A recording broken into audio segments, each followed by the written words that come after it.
This is going to be a good week here at Studio Hot Rods, Restoration Revelations. We're always talking Chevelle. I just love Chevelles. They're littered all over this place. There's a Chevelle here, Chevelle there. Anyways, it's not all just about Chevelles. This week we're actually putting together a 442, hopefully for final delivery. I'll capture that as it goes together. Gosh, it's gorgeous. Full restoration on it. Also, a buddy of mine with a Nova, Eddie, he's nuts. He's got lead in his feet, and it's just his right foot. He keeps blowing up stuff, and I got a motor that I found that I actually got from Top Fuel dragster racer named Jerry Marconi that is built to the hilt, and that's going to be sliding into his car. Murph's making us some food, and then last but not least, hopefully we'll be making the body of the Grey Ghost car up with the chassis, with the engine and transmission in it on our Chevelle. That has an LT4 and a 6L80E transmission. Got to make sure things at the right angle, and it's going to fit, everything from the drive shaft, the pinion angle. Come on, let's get started. It's going to be a fun week here at Studio Hot Rods. Like, subscribe, follow along. If you love hot rods and muscle cars, man, you are going to love Studio Hot Rods. Oh, yeah. Come on.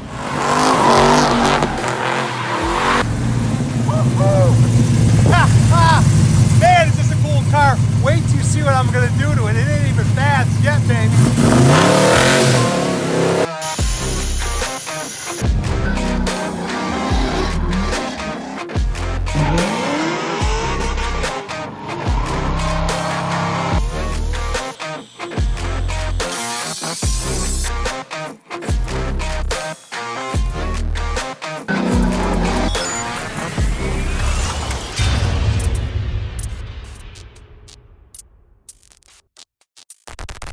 Guys, this episode is going to be a little bit different on the Restoration Revelations. Usually I just hop right into my Chevelles, but this week we are taking an old U-turn. I'm going to go back to what I've been doing for the last 10 years. This is a great restoration. The guy's name is Tom. His last name is Evans. I think he's Bob Evans' brother. I don't know. He might have brought us in some sausage at one point in time. I'm not sure. Anyways, he's a really cool cat. He brought it in. He had bought it. We put a motor and transmission in it, and then he decided to upgrade the interior on it, so we did that, and then he decided to take the dive, the whole shooting match, the whole skabobble. And we went after doing that whole body and the paintwork on it. This thing was a nice, solid car to start with, thank God. Man, we did a great job of putting this thing together and building him his dream ride. He loves this car. We custom built the stripes that went to the front. It kind of came in looking like that, so he didn't want to go super conventional like the way it would in 1968, but he came in, we worked together on designing them together, and he really put his fingerprint on this car. We just worked on building his dream. How fun was that? This thing turned out sweet. Runs and drives beautiful. I really don't want to see that car back here. You know why? Because I don't want him spending no more money. The thing is done, it's gorgeous, and it's down the road. Actually, if he wants to come to a car show, that's cool. Oh, yeah. Thank you, Bob. I appreciate that business, man. That is a cool ride you got. Did I say Bob? I meant Tom.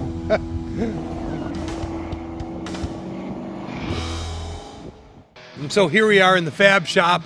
This is where we actually do the modifications to the chassis. In case you guys haven't seen it in the past, what we do is we box that chassis and we reinforce it. We make a custom cross member, and we work on engine fitment. That's got an LT4 that's actually going into it, and it has the 6L80E transmission. That's the first time we've used the LT4 in one of the Chevelles, and the first time with the 6L80E. So at the fab shop, what we got to do is we got to put those motor mounts where we want them, put the trans mount where it's going to be, and it's got to get all finished and tidied up, and that will slide over to the other shop. Oh yeah. I like to do things twice, not 3 times.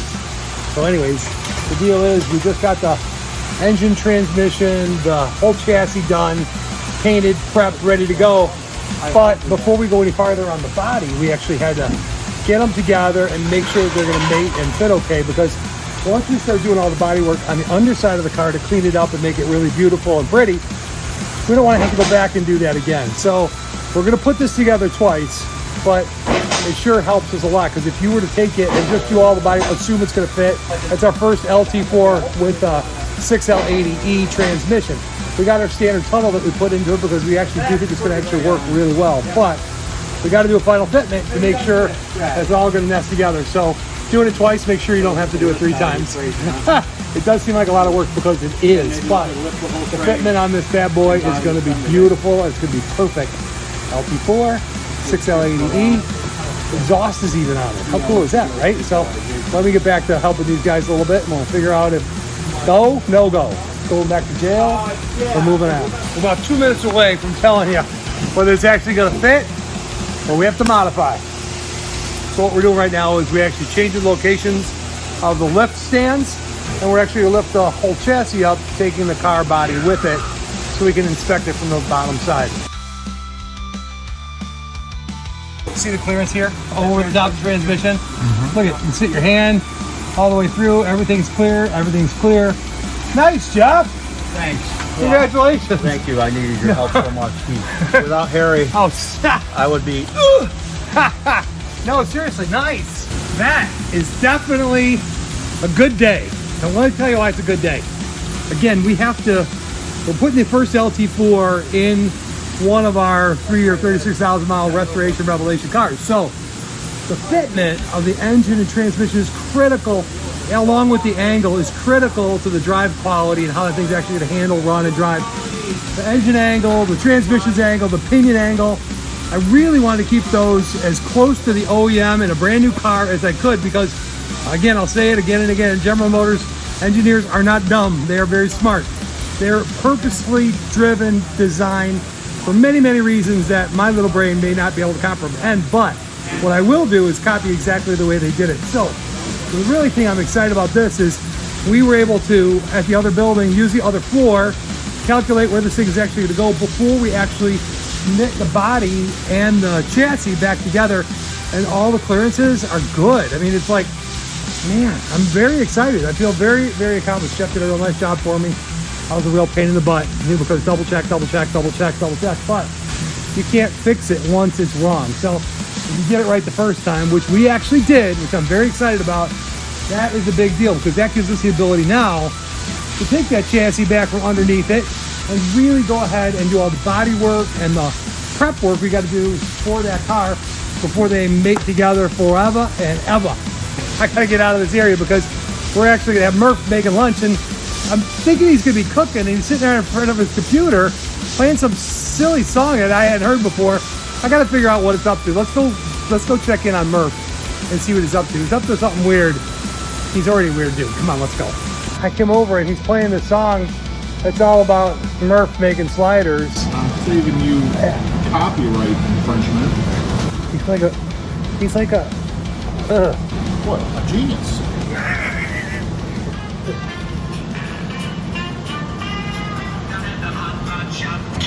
I've got options. Do you want options? No. I got options. You know what I want?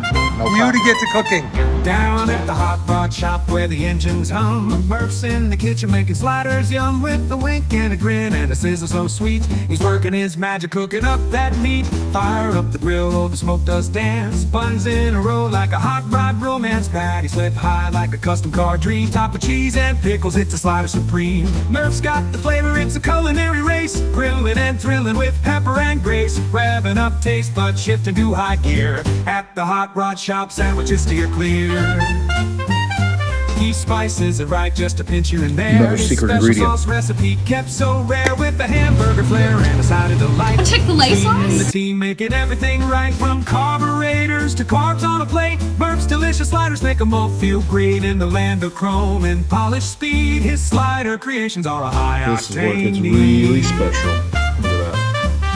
That's our onion soup. Murph's got mixed the in with some flavor, it's a butter. culinary race. Grilling and Not the thrilling flavor. with pepper and grace. Revving up taste gonna buds, take a shifting little to bit of high the butter gear. part. At the hot rod shop, Line our sandwiches tray steer with that. clear.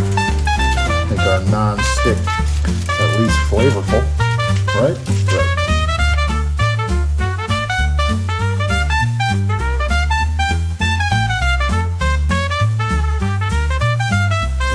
He spices it right just to pinch here and there. His special sauce recipe kept so rare with the hamburger flair and a side of delight. He's feeding the team, making everything. Oh, I'm stuffed. That was a good lunch. So slider's really good. I think it was Chick-fil-A sauce on it, and we got our own music. Fun, right? I think I just saw Eddie slide by. We're in the process of pulling his motor on. I think we got that bad boy out of there. And I'll introduce you to him. That's his Nova. And I'm hoping he's got his kid with today. Maybe he won't cuss so much. He's a cusser. All right, let's go meet Eddie. So, Should I put 400 letters on here? I just probably just put 400 letters. We can make it. I can print them. Like this? Not chrome. If we could do that, you awesome. I gotta take the 383 off. Then I hit the switch and they did all this work, so I got it back, and the power steering pulley bracket was broken. I kept hearing it like squealing, and what the f? And then that's why I brought it here. Right. That's the first time I brought it here. Really? He's like, your power steering pulley's broken. The bracket. I'm like, he's like, this is f***ed up. This is f***ed up. This is f***ed up. Okay, I'm gonna tell you something. I never really revved this car like that. All I did was just take off. I never like. It's only 2-bolt main. It's a 2-bolt? Yeah. Serious. This motherfucker said they were sending a 4-bolt down. Nope, that's a 2-bolt. You know, it's funny because the first one I had was a 2-bolt main. The wrist pin broke. F***ed up everything inside. You know, I'm gonna give you a 4-bolt main on this one. That's interesting to know. I'm trying to get whatever I can lights. I never saw it like this ever. This is interesting. I need to take some rock. You're gonna love it. So I'm gonna take it easy for a good amount of time, maybe a whole year, just kind of learn how to drive the car. It'll never last a year for me. I got news I ain't for buying you. that. That's what you guys want. I ain't buying that. I'm thinking maybe a day.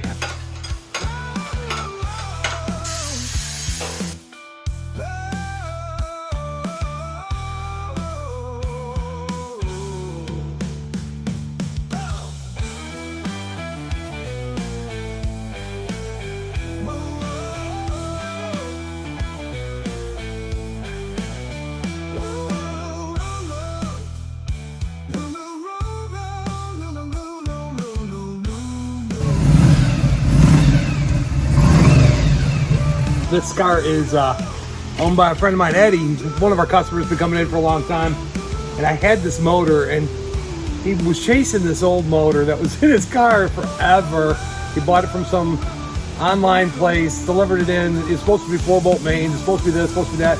That poor motor was just not good. Not good enough. I got this one from a Top Fuel racer. His name is Jerry Marconi. Yeah, Jerry Marconi. But anyways, I bought a bunch of parts from him, and I had this motor sitting over there. I'm like, and he told me he wanted to work on the other motor again. I said, no, I'm not doing it. I'm not taking more of your money to pour it into that thing. And he's like, well, what would you do? I said, I wasn't planning on really selling this motor, but you want to go fast. This thing's got high compression. It's got AFR stage 3 heads on it that are all polished and ported. It's got a roller cam in it. Depending on fuel, will make about 650 horsepower. Now, he's going to run on the street, so I'm a big fan of street fuel, right? If he wants to chase race gas, I can give him more power. But if we retard the timing just a touch, I can lose 50 horsepower, 75 horsepower out of the 650, right? And it'd be a 500 plus horsepower street fuel beast. It's got a 393 rear end in it, posi 12 bolt. It'll hold it. We put a 3500 stall speed torque converter in it. And I'm going to teach him actually how to drive and handle this car, because this is a lot more than he's ever had his hands on before. So he likes to go fast. He likes to rip it up. This thing is going to be real quick. I was actually just looking for his phone number, but I didn't want to put him on the call because he'd be like beep, beep, beep. I just want to show him this car running. It's cool. Manly rods, forged crank, splayed 4-bolt mains. That means 2 bolts come down like this one, and then the other 2 bolts actually come in at an angle. Kind of like an LS motor on the 6-bolt mains that they have. I can show you this someday if I take one apart in front of you. But it makes it just that much more resilient. So it's a 400, 4 over, 60 over, so that makes it a 408. Is that right? Yeah. Give or take. Yeah. 408, 409, you know, gotta clean the oven. Can't tell you. We actually had to move the windage tray down a little bit to clear the crank because it has the 400 crank inside the, and it's 400 block to boot. It's gonna rock. I can't wait till he comes in. I'm gonna actually teach him how to drive this car and hopefully not blow it up. And that one thing that's, I said, if you're going to buy this motor from me, I am definitely putting in a rev limiter. Okay. Yeah. There it sits, right there. What do you got, 6,500? I haven't set it yet. Okay. Right here. We're going to set it at... This is called the Keep It Safe from Eddie rev limiter. They patented it. The MSD comes out. They got the picture on it. You know, it's all about Eddie. Anyway, he's got a lot of fuel pressure. Got this thing pretty well dialed up. All right, Eddie, this is your Christmas present. And it's cool. It's about as much as you're gonna go with a streetable 12-buck Chevy. You okay if I put you in the episode? Of course. Did you not cuss this time? Nope, I won't. Real, not one? No, I won't. I'll bet you'll cuss I'll one. pretend like you're my child. I don't cuss around him. So they got the engine in the car. Come on, let's go see it. Wow, look at this. I know. Nice. clean. Dude. Wow. And what I want to do, I want to teach you, I want to help you learn how to drive this thing. I agree. You got to double foot this one a little bit. Different engine, yeah. Oh, this thing rips.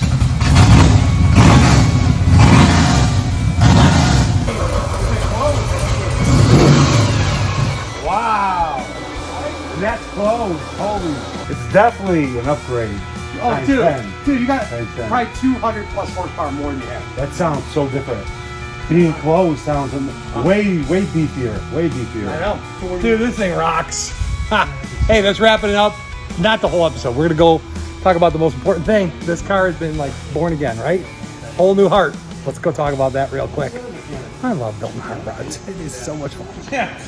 You know, I like to close up the Restoration Revelations with a little bit of knowledge and wisdom out of the Bible, because this, to me, has the ultimate source of wisdom and knowledge. They said it's a living word of God. And there's great stories in it. And if you go in the Gospels, it's like Matthew, Mark, Luke, and John. Those are like the stories of Jesus hanging out on the earth with us. You know, he was here and he talked. And when it's in red letters, that means it's actually the words he said at the time. Anyways, the Pharisees and Sadducees didn't really like Jesus. They were the Jewish leaders that didn't really like him so much. And one day he was out in the temple, he's preaching that kind of stuff. And then he was hanging out outside. I'm going to paraphrase the beginning of it. The teachers of the law of the Pharisees, this is John 8:3. The teachers of the law of the Pharisees brought a woman caught in adultery. They made her stand before a group and said to Jesus, "Teacher, this woman was caught in the act of adultery, and the law of Moses commanded us to stone such a woman. Now what do you say, Jesus?" They were using this question as a trap in order to have a basis for accusing him. But when Jesus bent down and started to write on the ground with his finger, he's like writing something on the ground. Nobody knows what it was.